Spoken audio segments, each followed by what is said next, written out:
Well, Mark, thanks so much for the opportunity. I'm Angus Ogilvie. I'm an accountant in practice, and I specialise in tax advice for small to medium-sized enterprises. And we also do quite a lot of compliance work, of course, as an accounting firm as well. In my spare time, I'm Deputy President and a Chartered Fellow of the Chartered Governance Institute in New Zealand. That used to be called the Institute of Chartered Secretaries, and more recently Governance New Zealand, but because we just love to change things up, we're now the Chartered Governance Institute of New Zealand. I'm also a Fellow of CPA Australia, one of the largest accounting bodies in the world.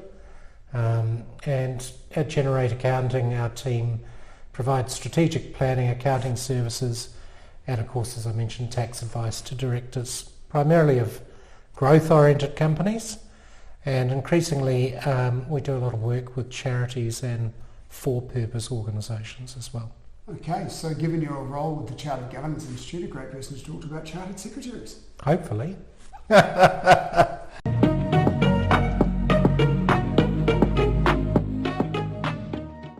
Hi, welcome to Governance Bites. I'm Mark Benicevic, and as you just heard today, I have the pleasure of spending time with Angus Ogilvie. Angus, thank you very much for your time today.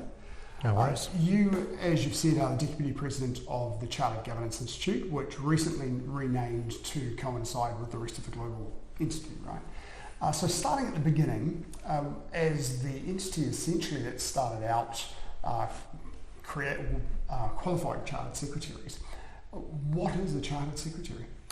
Chartered Secretary is typically somebody who is, I suppose, academically trained in areas relating to corporate governance. So certainly in law, accountancy and finance, risk, compliance with the Companies Act and other pieces of legislation, and strategy, importantly, as well.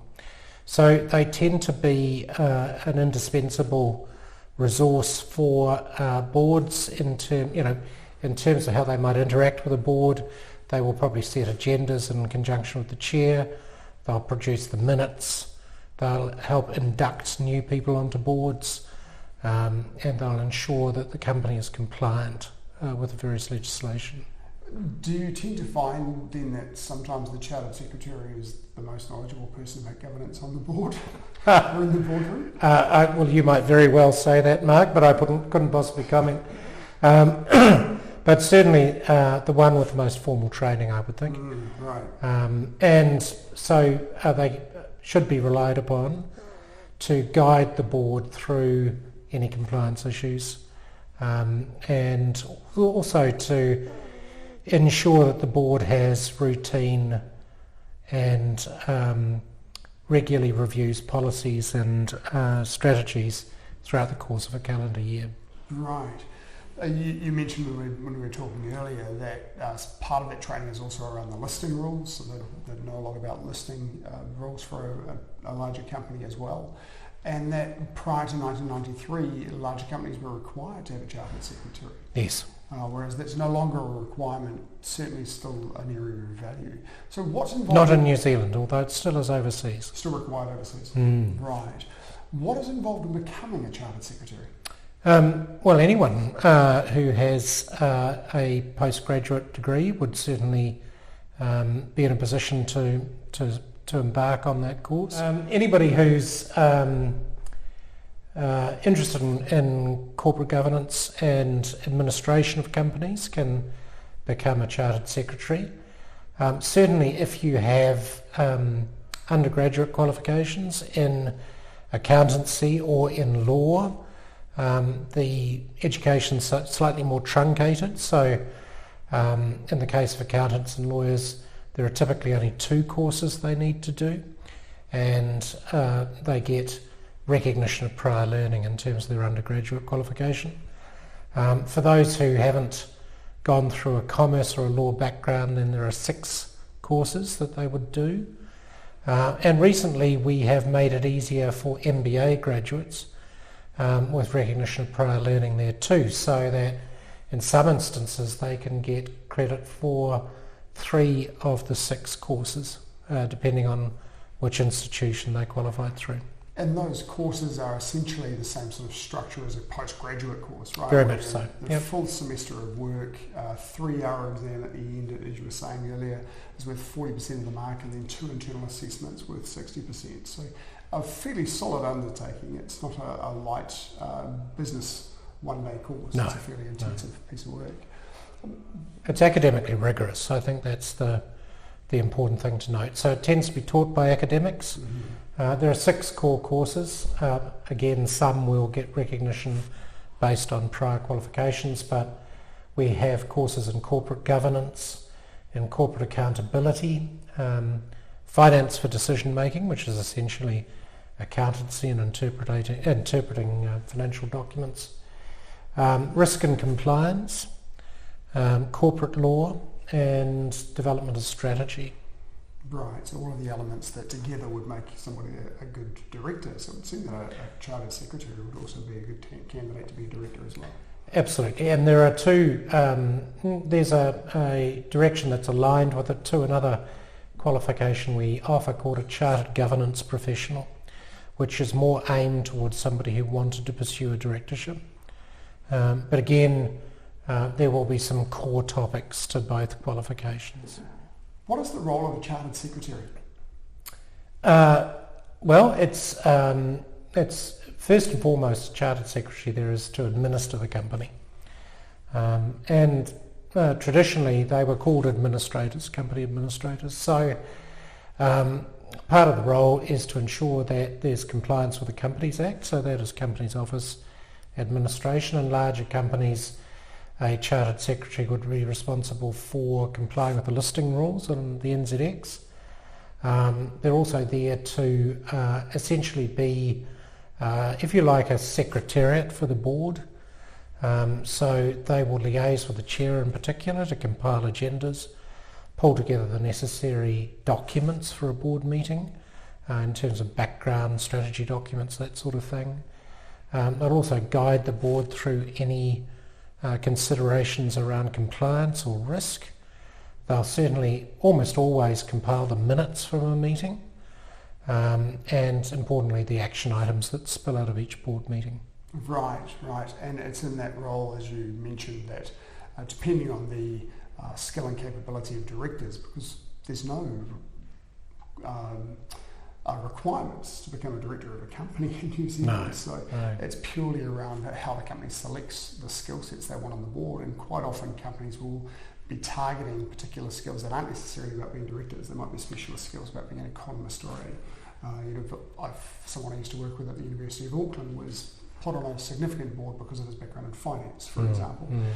So on that basis, the Chartered Secretary would be the person to make sure that all the I's are dotted and all the T's are crossed and everything is done. Very much so. And of course, part of it is the induction of the board members coming on board too. So I think a common criticism, hopefully not as prevalent as it once was, is that there is a tendency to defer to people, for instance, with a finance background on the board by other board members who may not have that skill set. And of course that you can't abdicate your responsibility to somebody else. You need a modicum of skill to be able to ensure that you're asking the right questions of the financial statements, ensuring that the company is solvent, is likely to remain solvent. That's kind of an important part of the Companies Act. A competent corporate secretary or chartered secretary would be able to guide people through some of that too. Okay. You mentioned before that the chartered secretary would work with the chair to make the agenda and so forth. With whom else does the chartered secretary tend to work in the company? With whom do they work? Well, they may also become involved in the subcommittees of the boards as well. If there's a finance, audit and risk subcommittee, they would probably again liaise with the chair of that, do the agendas, make sure they are liaising with the finance team when they produce a pack for that meeting, and again make sure that the meeting covers off all the necessary compliance. So really it's the job of competent chartered secretary is a key part of it is compliance, to make sure that the business is retaining its compliance with various regulation, with legislation, but it's much broader than that in this day and age. So there is, for instance, a growing focus on risk for most organisations, and chartered secretaries are adept at understanding the exposure to risks within enterprises and ensuring that there's appropriate airtime for boards. Right. Do they tend to work with CEOs and executive teams as well in terms of producing the board pack? That'll depend on the board entirely. So it depends, of course, whether the CEO is a member of the board. I suppose the chartered secretaries, in a corporate environment, they may actually report to the CEO. In smaller organisations, they may report to the chair. So, but absolutely, it's not a role that is intended to be exclusively for the board, and they should be there to advise the executive as well. Okay. Now, clearly there are a number of benefits of having a chartered secretary, but it also comes with a cost. They won't be cheap members of staff by any means. So who would have the benefit outweigh the costs? What sort of entities would benefit from having a chartered secretary? Well, certainly larger organisations tend to have somebody in a chartered secretary's role. Some will have what they call a corporate counsel, who will be typically a lawyer who is trained in commercial law in particular. But most larger organisations will have somebody who takes that secretarial role. Smaller organisations, of course, can use chartered secretaries for hire. So there are, for instance, a number of accountants in practice like myself who offer chartered secretary skills, but that may also be in conjunction with them assembling financial information for that organisation, etc. So it's horses for courses. At the very least, most organisations that have a board, be it a not-for-profit or a corporate organisation, will have a minute secretary, so that there is some systemisation of record keeping at least. Whether that person is entirely competent to advise the board on compliance matters and other issues is probably moot. Right. So there'll be some organisations that may have a full-time chartered secretary, which may have a position like the company secretary or the legal counsel. There'll be entities for whom having a full-time person probably won't meet financial requirements, and they might have one part-time, or they might hire somebody in for that purpose. And there'll be companies that might have a board secretary instead who would essentially do the work kind of like an EA that would take the minutes and those sorts of things, but not necessarily, as you say, have the qualifications and the skills of a company secretary or a chartered secretary. Correct. So it will have some element of scale and complexity, I guess, it's involved. Very much so. Yeah. The more an entity has compliance requirements, I'm sure the greater the need for a secretary. What we've certainly noticed is the growth of for-purpose, or what used to be called not-for-profits.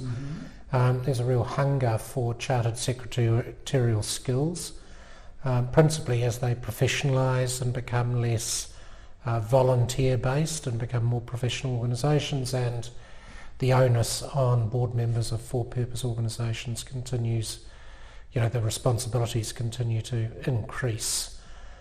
So I suppose ultimately the Chartered Secretary plays a significant role in terms of mitigating risk, or at least making board members aware of risk. And managing the compliance with various statutes and so forth. The for-purpose organisations are an interesting one because, again, there's a massive scale variation in that space. The large ones, I'm sure, may be in a position to have one on staff, but a lot of the smaller ones, you need 15 people to incorporate a society. That's right. So a lot of them won't have the capability. The other observation I'd make, and this is changing, so it's unfair to generalise about this, but if you consider the process that you go through to get a new job, for argument's sake. So you would compile a CV, you would find suitable positions that you wanted to apply for, You might go through a recruitment agency. You might have an initial interview with the recruiter. You then might be shortlisted by the company and have an initial interview with the hiring manager. If you're then successful with that, you might have a second interview with the hiring managers in turn, so more senior management. Aligned with that, they might check your qualifications. They might do a psychometric test to make sure that you will fit into the culture there. You might even have a third round of interviews as well. So there's a lot of rigour around the recruitment process. Mm-hmm. Certainly, even to this day, there are quite significant for-purpose organisations who simply, if somebody puts their hand up at an annual general meeting, all of a sudden they're on the board. Yes. And so there's no concept around a skills matrix, for argument's sake. Are we attracting the right sort of talent onto the board? Do they have a bare minimum in terms of governance training, etc.? And so I think that is filtering through to the need to have some advice. Mm-hmm. Yeah, absolutely. Well, I've got one final question for you then, a little bit of a changing topic. What advice would you give to a new director? Well, the age-old advice, of course, is sit there and say nothing for about 12 months. And I don't think that's anywhere near fit for purpose anymore. So I think my advice to directors is to become passionate in terms of understanding the company in detail, if it's possible, or the for-purpose organisation. If it's possible, to invest time in meeting staff, if you're allowed to do that, to actually get on the shop floor, to understand the business. Also understand the various the structure of the board. So, is there a charter which governs how the board is managed, how your fellow directors are selected, what the expectation is of board members. Invest time in understanding the work of the Finance, Audit and Risk Committee, and engrossing yourself in the business and asking lots of questions. I think the days are long gone where new board members should sit there with their head down for 12 to 18 months before they dare ask something that's pertinent at a board meeting. Absolutely. And I would say, and as I mentioned before, there's no qualification to become a director in this country, and at the largest scale you have very sophisticated businesses that are going through the kind of rigour that you're talking about to recruit a director. And at the other end, you've got people that are tapped on the shoulder, friends, family and so forth, and people that stick their hands up in AGMs. And so extrapolating on what you've said, when you first enter a board, if they haven't got a strong induction process, kind of insist on one by asking questions. I think so. Yeah, understand the role. And ask those questions before committing to it. Right.